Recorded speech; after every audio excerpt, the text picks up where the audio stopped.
ज्ञानेश कुमार सामने जब आए तो उनसे पूछा गया, आधार कार्ड के बारे में क्या राय है आपकी? उन्होंने कहा, जी, इस आधार का कोई आधार ही नहीं है। सरकार एक साथ जज, ज्यूरी और जल्लाद नहीं बन सकती है। बुलडोजर शासन संविधान के अनुच्छेद 21 का उल्लंघन है। यह शब्द भारत के मुख्य न्यायाधीश chief justice of India justice BR Gavai के हैं और यह बात उन्होंने मॉरिशस में कही। जब वो इस बात का जिक्र कर रहे थे उस समय मॉरिशस के राष्ट्राध्यक्ष उनके साथ मंच पर मौजूद थे।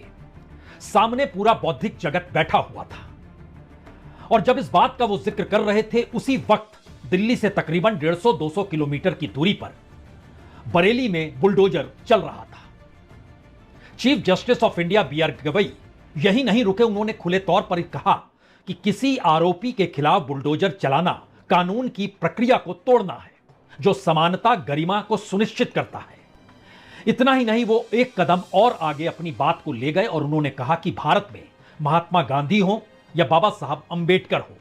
लोकतंत्र में कानून का राज ही समाज को न्याय और जवाबदेही की तरफ ले जाता है और यही दृष्टिकोण महात्मा गांधी और बाबा साहब अंबेडकर ने अपनाया।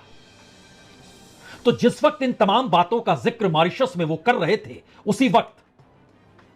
दिल्ली से बहुत दूर नहीं, बरेली उत्तर प्रदेश में आता है, वहां पर कुछ इस तर्ज पर बुलडोजर चल रहा था।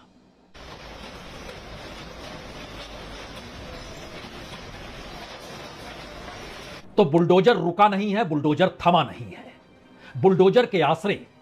सत्ता की पहचान रुकी नहीं है, लेकिन इस देश के चीफ जस्टिस यानी मुख्य न्यायाधीश ने मॉरिशस ही क्यों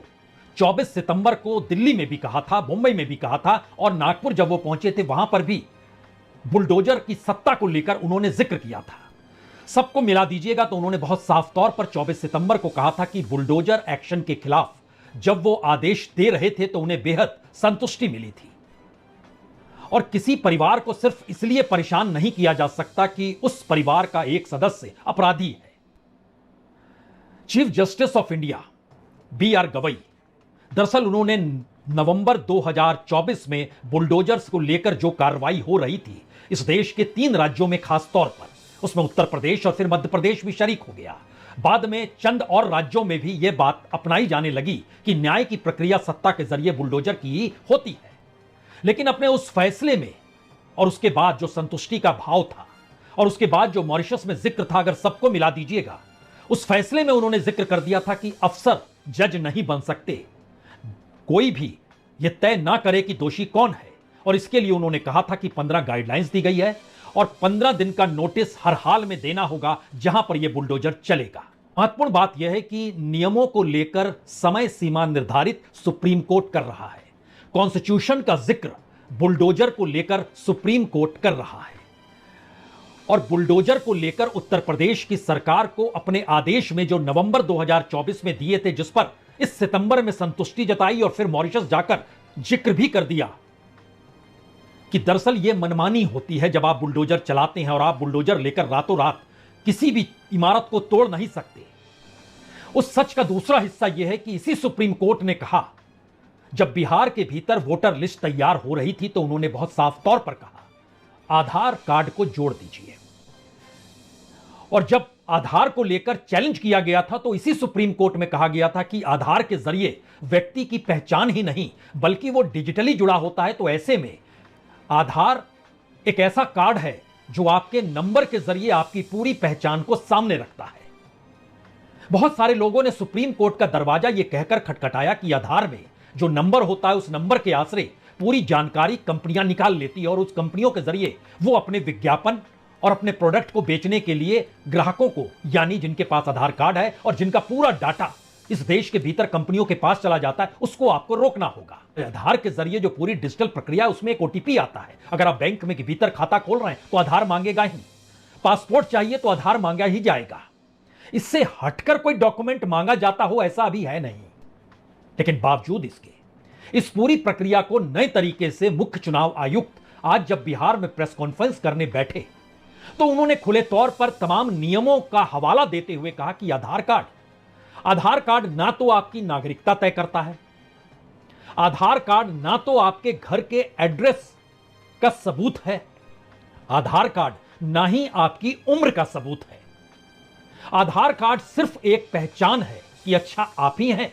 सुन लीजिए। आधार कार्ड आधार एक्ट के तहत भी न तो जहां आप रहते हैं उसका प्रमाण होता है और न नागरिकता का प्रमाण होता है। यह भी कहता है कि आधार कार्ड जन्म तिथि का प्रमाण नहीं है, अर्थात आधार न तो जन्म तिथि का प्रमाण माना जा सकता है, न आपके रहने की जगह का प्रमाण माना जा सकता है और न नागरिकता का प्रमाण माना जा सकता है। तो इस आधार का कोई आधार है नहीं। और बिहार के बाद पूरे देश के वोटर अब तैयार हो जाएं कि अगर उनके पास आधार कार्ड है तो उससे ना तो उनकी नागरिकता तय हो रही है, ना ही उनका एड्रेस माना जाएगा और ना ही उनकी उम्र उस आधार कार्ड के आधार पर तय होगी। उसके लिए जो 11 डॉक्यूमेंट्स बिहार में मांगे गए वही डॉक्यूमेंट्स काम करेंगे, क्योंकि बिहार के भीतर एसआईआर बेहद सफल रहा और आज इलेक्शन कमीशन ने उस पर अपनी मुहर भी लगा डाली। इसीलिए इस पूरे की पूरी साइकिल को एक बार फिर से पूरा गोल घुमा दीजिए और अब जरा सोचना शुरू कीजिए, आप क्या इस देश के भीतर संविधान की व्याख्या करने के लिए जो सुप्रीम कोर्ट की स्थापना की गई, उस सुप्रीम कोर्ट को चलाते वक्त वहां के चीफ जस्टिस जिन बातों का जिक्र करते हैं वो अगर दिल्ली से सटे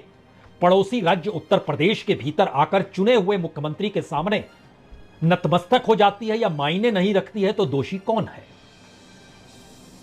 फिर आप सोचिए, उसके बाद इस देश के भीतर डेमोक्रेसी को बरकरार रखने के लिए जो संसदीय चुनाव होते हैं उसकी जिम्मेदारी जिस चुनाव आयोग के पास है, उस चुनाव आयोग पर सवालिया निशान अगर इस देश के विपक्ष के नेता लगाते हैं, विपक्ष की तमाम राजनीतिक पार्टियां लगाती हैं, लेकिन वो जवाब देने के बदले कुछ ऐसे नियम कायदे और हलफनामों की मांग करते हैं और यह मामला सुप्रीम कोर्ट की चौखट पर भी पहुंचता है और सुप्रीम कोर्ट उसको और ज्यादा वक्त लेते हुए आगे बढ़ाते चला जाता है, तो दोषी कौन है? इस देश के भीतर अपराधियों की फेरिस्त, इस देश के भीतर जनता का पैसा जो बैंकों में जमा है उसकी लूट खसोट की पूरी एक जो कतार देश के सामने है, इस देश के भीतर जो बड़े बड़े इंडस्ट्रियलिस्ट हैं जिन्होंने बैंकों से कर्ज लिया, खुद को दिवालिया घोषित किया, उन बैंकों का पैसा तो नहीं लौटा लेकिन उन कंपनियों की फिर से बिक्री हो गई और जिन्होंने उस कंपनी को खरीदा उसके लिए बैंक दोबारा से उस नई कंपनी को उसी कंपनी को लेकर कर्ज देने को तैयार हो गए। दोषी कौन है? इस पूरी प्रक्रिया के भीतर वाकई दोषी है कौन? मिले तो बताइएगा। बहुत बहुत शुक्रिया, बहुत बहुत शुक्रिया।